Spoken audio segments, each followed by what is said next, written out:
მოგესალმებით, ვიწყებთ გადაცემას ზიმეკასთან. ჩვენი სტუმარია მუსიკოსი ზაზა კორინთელი, იგივე ზუმბა. როგორ ახარ? გავარჯობა. როგორ მიმდინარეობს ევრორემონტი ქვეყანაში? ის გითხრა, რასაც ვფიქრობ თუ ზოგადი ფრაზებით შემოვიფარგლა. შესაბამისად მიმდინარეობს, მე მინდა გითხრათ. ნუ აი როგორ მაინც, კარგად, ზოგად. არ ვიცი, ეს გამოჩნდება მალე. ფაქტია, რომ ეს პროცესი დაწყებულია და შეუქცევადია ეს პროცესი და როდის იქნება შედეგები, ნამდვილად არ ვიცი. შენ ნაციონალური მოძრაობის მომხრე იყავი, ისევ ხარ? ნაციონალური მოძრაობის მომხრე, პროცესების მომხრე ვიყავი.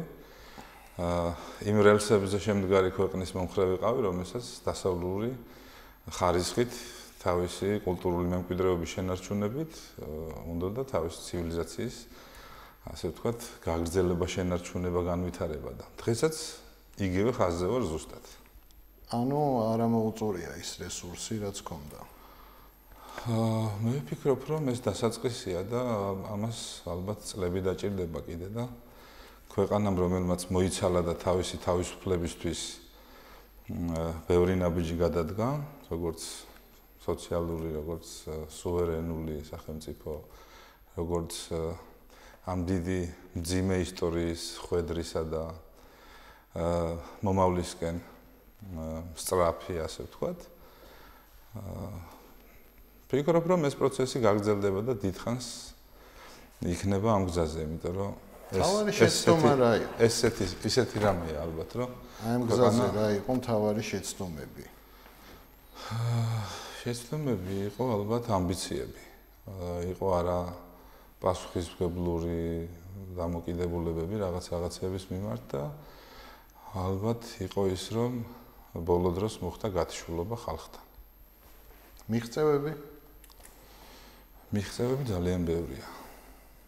ძალიან ბევრია და ამის ჩამოთვლას ახლა ამ წუთას აზრი არ აქვს, იმიტომ რომ არ გვეყოფა ეთერი. ქართული ოცნების იმედი თუ გაქვს? აი სად იქნება ქვეყანა ვთქვათ 4 წლის შემდეგ? როგორ ვფიქრობ? მე ვფიქრობ, რომ აი როდესაც პარლამენტი დაკომპლექტდება და მთავრობა ჩამოყალიბდება,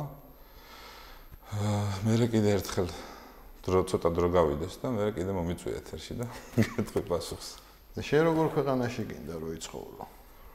იდეალური ქვეყანა როგორია შენთვის? იდეალური ქვეყანა არ არსებობს, მაგრამ მე ისეთ ქვეყანაში მინდა ვიცხოვრო, რომელსაც თავისი წარსული კარგად ახსოვს, როგორც დადებითი მოვლენები და პროცესები ქვეყნის ისტორიაში, ასევე მინუსებიც და აი ამ ყველაფრის გათვალისწინებით ქვეყანა, რომელიც აშენებს ჯანმრთელ მომავალს და დამოკიდებულია პროფესიონალიზმზე და ყველა იმ ხალხზე, ვისაც ფასეულობები ჩამოყალიბებული აქვს, რა ქვეყანაში ცხოვრობს, საიდან მოდის და აი ამ ბაზაზე უკვე თავის დროს, ენერგიას, გამოცდილებას და შრომას ახმარს იმას, რომ ეს ყველაფერი უფრო უკეთესი იყოს.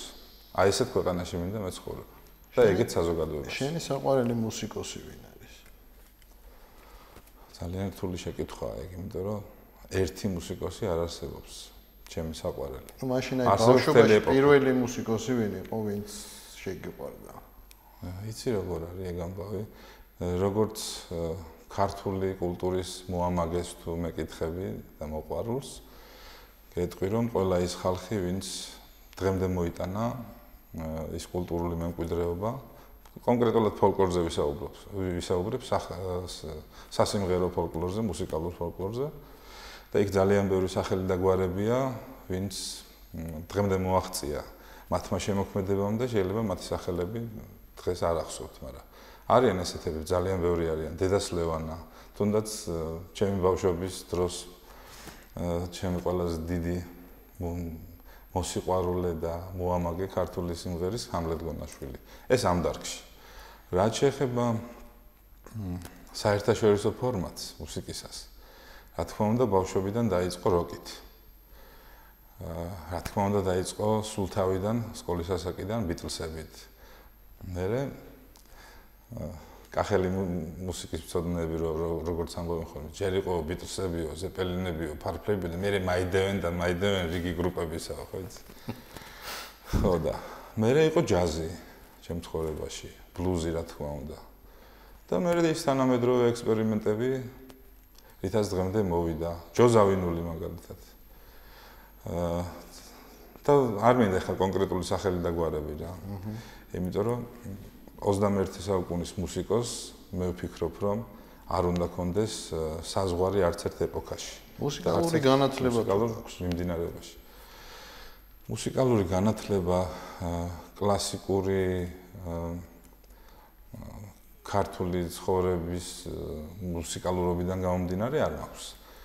მაქვს ის რომ ბავშვობიდან ფოლკლორთან მქონდა დიდი შეხება, დაწყებული ოჯახიდან და მერე გაგრძელებული უნივერსიტეტის ფოლკლორული ცხოვრების წესიდან ძალიან კარგი ლოტვარი მყავდა მასწავლებელი გივიცო მაია, ეს უნივერსიტეტის წლებს ეხება, რომელმაც ძალიან ლამაზად და კარგად მოგწამლა, ასე ვთქვათ. ამ მიმართულებით და ყოველი მასთან შეხვედრა ეს არ იყო რეპეტიციებიდან, მხოლოდ ნოტებიდან მუსიკის სწავლა, ეს იყო იმ გასაღებების ძებნა, რასაც ქართულად ცხოვრების წესი ქვია და ეს ფოლკლორული განხრით. მერე ძალიან ბედნიერი ვარ, რომ მომიწია პოლონეთში ცხოვრება, სადაც ასევე ძალიან კარგი სკოლა გავიარე თანამედროვე მუსიკის და ჯაზის მიმართულებით კრაკოვის ჯაზის აკადემიაში. და ამ ყველაფერმა ჩემში ნახა ის, რომ ქართული კულტურული მემკვიდრეობისა და თანამედროვე ხედვების სინთეზი მოხდა. მე ძალიან მიხარია, რომ დღეს ვთვლი, რომ ჩემს მუსიკაში რაღაცა პატარა ჩემი ხაზი გამაჩნია. უნდა ერეოდეს თუ არა სახელმწიფო კულტურულ ცხოვრებაში? ხო, ეს არ ვიცი. უნდა ერეოდეს თუ არ უნდა ერეოდეს, ყოველ შემთხვევაში ძალიან დიდი ვაკუუმი არის ინფორმაციული, მინდა გითხრათ.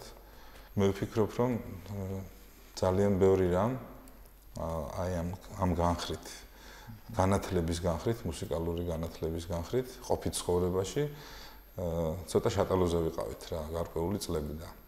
არ ვიცი, სახელმწიფო უნდა არის, კერძო სექტორი უფრო უნდა აქტიურობდეს, მე ვფიქრობ და უფრო მეტად უნდა იყოს შოუ-ბიზნესით დაკავებული, მაგრამ ეს კერძო სექტორი ჯერ საპროდიუსერო სისტემა და ასე შემდეგ ვერ არის ისე ჩამოყალიბებული, რომ სპონსორობით მოიზიდოს თანხები და ძალიან საწვალებელი თემაა ეს. ბევრი უგემოვნო პროდუქტი კეთდება დღეს მუსიკაში. ისი ბრალია ეს არა და ვიძახით რომ მუსიკალური ხალხი ვართ.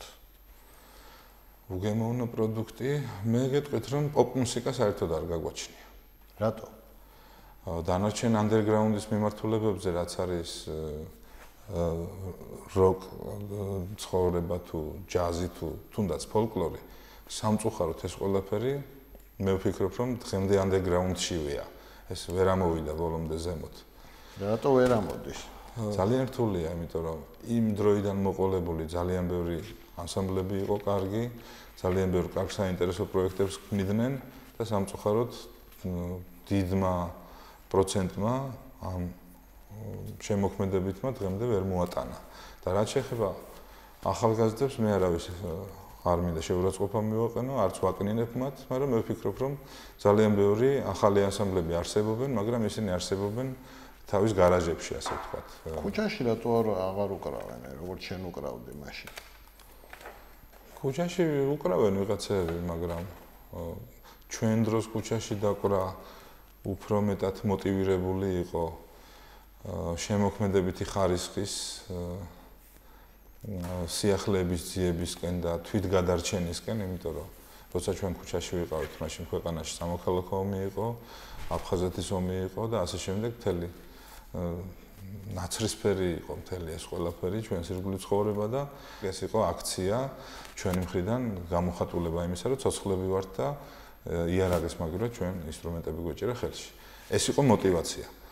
და მერე იყო ის ყულაბა, რომელიც ყულაბაც ემსახურებოდა ყველა იმ მონაწილეს, ვინც იქ მოდიოდა ყოველდღიურად. ანუ ამ ყულობაში ვისაც საშუალება ჰქონდა ყრიდა, ვისაც არ ჰქონდა საშუალება, იღებდა აქედან და ეს სოციალური, ასე ვთქვათ, ერთ-ერთი ფენომენი იყო და უნდა დაუკრა ყველგან ალბათ. მე დღემდე ესე ვთვლი, მუსიკოსი თუ ხარ, უნდა იყო ყველგან, სადაც ხელი მიგიწვდება.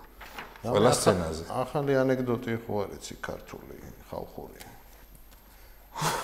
ახალი ანეკდოტი. არ ვიცი, რამდენად ახალი ვიცი, არ ვიცი, მაგრამ ისე ამ წელს ძალიან კარგი გასვლები ჰქონდა რეგიონებში და მოვიარეთ დასავლეთიც, აღმოსავლეთიც და ბევრი კაი რამ გავიგონე იქ და ვფიქრობ, რომ ფესტივალს ზეპირსიტყვიერების გარდა კიდე ერთი მიმართულება შემოემატა, რასაც ეროვნული ფოლკლორული იუმორი ქვია და იქნებ გითხრა ერთი. არა, არაფერს არ ვიტყვი, 10 წლის იუბილეისთვის შემოვინახავ და ყველა იმ ადამიანს, ვინც ქმნის ამ ყველაფერს შემდეგ წელს, ჩემო ბატონო, 10 წლის იუბილეზე სულ ყველას ჩამოგიყვანთ თბილისში და თუ გეცლებათ, წაგიყვანთ იქ, სადაც ისინი ცხოვრობენ. დიდი მადლობა. გაიხარა. Just the two